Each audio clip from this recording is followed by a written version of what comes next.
है, एक तो मौन व्रत भी रहना है क्या इसमें? एक जाप आपने नहीं बताया कि जी। नहीं, जी। आप मन में पूजा करिए, मौन हम्म। व्रत रखने की जरूरत नहीं है, मन में हम्म। पूजा कर सकते हैं। व्रत कहा जाता है हम्म। वो भी इसलिए क्योंकि ग्रहण के समय कुछ खाना नहीं चाहिए, हमारी फिजिकल बॉडी, हमारा इम्यून सिस्टम स्ट्रांग नहीं है, इसलिए वो पचा नहीं पाएगा उस भोजन को। तो हम्म। खाना नहीं चाहिए, ये साइंस कहता है। और विज्ञान, हमारा ज्योतिष विज्ञान क्या कहता है कि इस समय जो ऊर्जा है वो बहुत नकारात्मक है। हम्म। तो इस समय अगर आप खाओगे तो आप बीमार पड़ जाओगे, हम्म। इसलिए नहीं कहना खाना चाहिए। तो चाहे विज्ञान बात कह रहा हो या ज्योतिष विज्ञान, बात तो वो यही कह रहा है कि हेल्थ प्रॉब्लम आएगी। तो हम्म। इस समय खाना पीना कम कर देना चाहिए। अगर आप गर्भवती हैं, बुजुर्ग हैं, बच्चे हैं, तो उनके लिए मनाही नहीं है। अदरवाइज अगर आप स्वस्थ हैं, हष्ट पुष्ट है, तो आप खाना पीना बंद करके जो 3.5 घंटे का समय है, आप मंत्रों का जाप करिए। मौन रहना चाहते हैं, मौन व्रत रखना चाहते हैं, मौन व्रत रख लीजिए। अदरवाइज मंत्रों का जाप अपने मन में करते रहिए। अच्छा, हम ये कह रहे हैं कि 100 से ज्यादा साल के बाद इस तरह का दुर्लभ संयोग बन रहा है, इस तरह का रेयर संयोग बन रहा है, इसका क्या मतलब है? इससे हम क्या समझे और इसकी क्या महत्वता है? और आगे नहीं, आने वालों में अब जो हम दिन होंगे या साल होंगे, ऐसे फिर से दुर्लभ संयोग कब बन पाएगा? देखिए ये बात तो बिल्कुल सही है कि ये बहुत दुर्लभ संयोग है, हम्म। क्योंकि जब हमने इसकी स्टडी भी की तो ऐसा ग्रहण जो श्राद्ध पक्ष के पहले दिन पड़ा है, जी। और दूसरा सूर्य ग्रहण जो श्राद्ध पक्ष के आखिरी दिन पड़ा है, ये 100 वर्ष से ऊपर हो रहा है। और हम्म। ये आगे भी कई वर्षों के बाद है, आई थिंक 65 या 66 वर्षों के बाद ये फिर होगा। लेकिन ये कई समय, बड़े समय का अंतराल के बाद ये हो रहा है।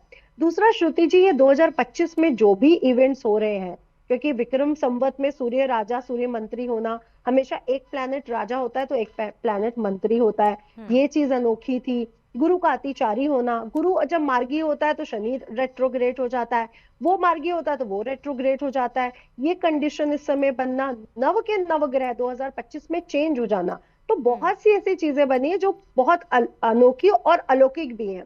अब जैसे चंद्र ग्रहण जो लगा है वो सुंदर, अगर वो वैज्ञानिक नजरों से देखा जाए तो ऐसा ग्रहण बहुत कम देखने को मिलता है। हम्म। लेकिन अगर ज्योतिषीय नजरों से देखा जाए तो ये निगेटिविटी का कारक है, क्योंकि आप देख रहे हैं कि सूर्य की तरंगे चंद्रमा तक पहुंचती है, तभी वो चमकदार होता है, तभी जी। उसमें कोई रोशनी दिखती है। हम्म। और इस समय सूर्य भी केतु के साथ है, उसे भी ग्रहण लगने वाला है कुछ दिन में। तो जो उसकी तरंगे उस तक आ रही हैं, क्या वो अच्छी होंगी? नहीं। राइट। तो यहाँ पे चंद्र का ग्रहण तो है ही है, कुछ दिन बाद सूर्य ग्रहण भी है, और उसकी तरंगे यहाँ पहुंच रही है और चंद्रमा की तरंगे वहां पहुंच रही हैं।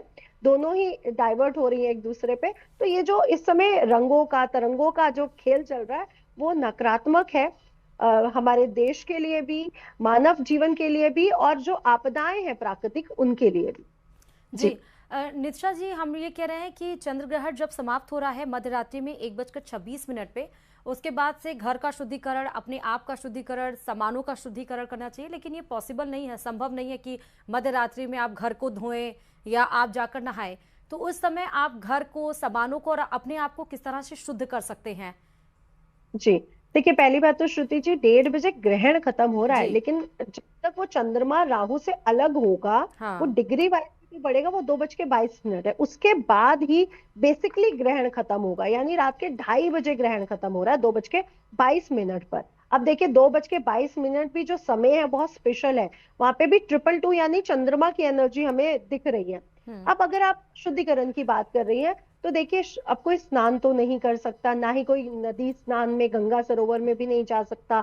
बुजुर्ग और हम्म। महिलाएं, बच्चे तो बिल्कुल भी नहीं जा सकते, पुरुष भी रात को नहीं जा सकते। और ये समय इस समय सही भी नहीं है, क्योंकि नकारात्मक ऊर्जाएं 2 बजे के बाद वैसे भी पूर्ण एक्टिवेट हो जाती है। 12 से जो 3 बजे का समय है, ये इस समय नकारात्मक ऊर्जाएं सबसे ज्यादा शक्तिशाली होती है। हम्म। इसलिए आप देखिए ऋषि मुनि कहते थे इस समय तक सो, 3:30 बजे आप लोग उठ जाओ, 3:30 बजे जो भी आप मांगते हो वो पूर्ण होता है। तो हम्म। 3:30 बजे का जो समय है, उसके बाद सारा शुभ समय शुरू हो जाता है, ब्रह्म मुहूर्त आ जाता है, अमृत वेला आ जाती है।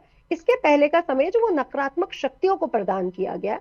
तो यहाँ पे कहीं कुछ करने की जरूरत नहीं है, सिर्फ गंगा जल पीजिए और गंगा जल छिड़क दीजिए अपने ऊपर भी और घर के ऊपर भी। जिस पलंग पे आप सोने जा रहे हो, बच्चों के ऊपर थोड़ा बहुत, या बच्चे सो रहे हैं या कोई सो रहा है, तो उनके ऊपर मत छिड़किए, लेकिन उनके पास एक कटोरी में भर के रख दीजिए।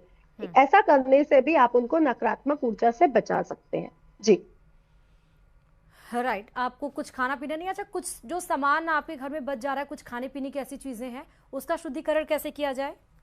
देखिए मैं तो ये मानती हूँ कि जैसे हम बासी भोजन नहीं खाते हैं, तो हाँ। ये भी राइट। नकारात्मक ऊर्जा से ही लिप्त हो चुका है। तो हमें इसका सेवन नहीं करना चाहिए। तो जो बचा है उसको हटा देना चाहिए। और अगर आपको सुबह ऑफिस जाना है, क्योंकि कल मंडे है, सबने जाना ही होगा ऑफिस, तो हम्म। इस समय रात को कुछ बना के ना रखे, सुबह थोड़ा सा ही बनाए। स्पेशली सुबह कुछ ताजा बनाए, रात का पका हुआ या आटा गुथा हुआ ना खाएं। इसको अगर आप हटा देते तो बहुत अच्छा रहेगा।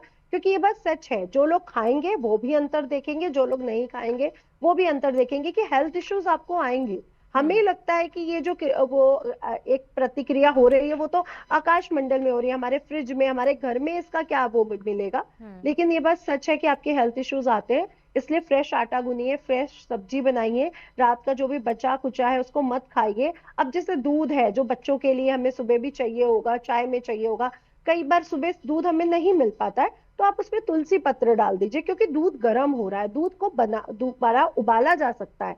इसलिए ऐसी चीजें जो दोबारा उबाली जा सकती हैं, दोबारा उनको बनाया जा सकता है, वो चीजें आप रख लीजिए। जिससे सब्जी बनी हुई है वो गर्म ही होगी, वो कुक तो नहीं होगी। तो हाँ। ऐसी सब्जियों को, ऐसी चीजों को आप हटा दीजिए तो अच्छा रहेगा। जी। अच्छा, जैसे जो फल हुए या जिन सब्जियों को या जिन वस्तुओं को वैसे ही खाना है, जिसको पकाया जी नहीं जा सकता, उस केस में क्या करना है हमें? देखिए, फल को तो हम धो के खाते हाँ, हैं, हर राइट फल राइट। को धो के खाया जाता है। इसलिए जो चीजें धुल के खानी है, जैसे पैकेट्स दाल है चीजें हमारे जैसे हुई, किचन हाँ में, जी। हाँ जैसे पैकेट्स चीजें, चिप्स वगैरह, चॉकलेट वगैरह, ये अवॉइड करने को जरूर बोलूंगी। लेकिन जो फल है वो तो धुल जाएगा, क्योंकि चिप्स तो नहीं धुल सकता, चॉकलेट तो नहीं धुल सकती। तो तभी मैं कह रही थी कि ये सिर्फ चंद्र ग्रहण के समय ही नहीं कि हम पैकेजिंग वाली चीजें नहीं खाएंगे। हाँ। ये कुछ दिन लगातार, क्योंकि जो चीज आपकी दुकानों में आ चुकी है वो बिकने में टाइम लगाएगा, ऐसा नहीं कि आज ही बिक जाएगा। राइट। तो कुछ दिन लगातार उन चीजों को कम खाएं। अब सूर्य ग्रहण भी आ जाएगा, तो अगर 90 डेज ये तो 90 डेज वो, तो 3 महीने और 3.5 महीने का ये जो पीरियड रहेगा ये नकारात्मक रहेगा।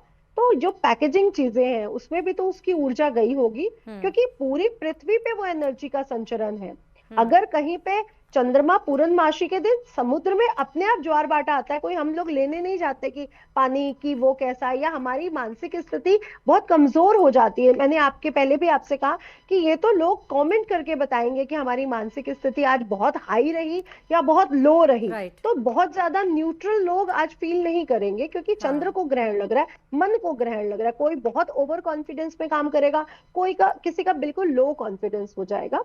तो ये हमारी पूरी ऊर्जाओं पर इम्पैक्ट डालता है। तो ऐसे पैकेजिंग फूड नहीं खाने चाहिए। वैसे भी मैं श्राद्ध पक्ष में बाहर के फूड के लिए मना करती हूँ कि बाहर से जितना कमाए उतना अच्छा है, क्योंकि हमारे पितृ इससे नाराज होते हैं, उनको अच्छा नहीं लगता है कि हम उनको बिना ठीक पूछे है। कुछ खा रहे हैं। हाँ जी। ठीक है निशा जी, बहुत शुक्रिया तमाम जानकारी देने के लिए चंद्र ग्रहण पर, क्योंकि चंद्र ग्रहण लग भी चुका है और अलग अलग जगह की हमने आपको वो तस्वीरें भी दिखाई। बुलेटिन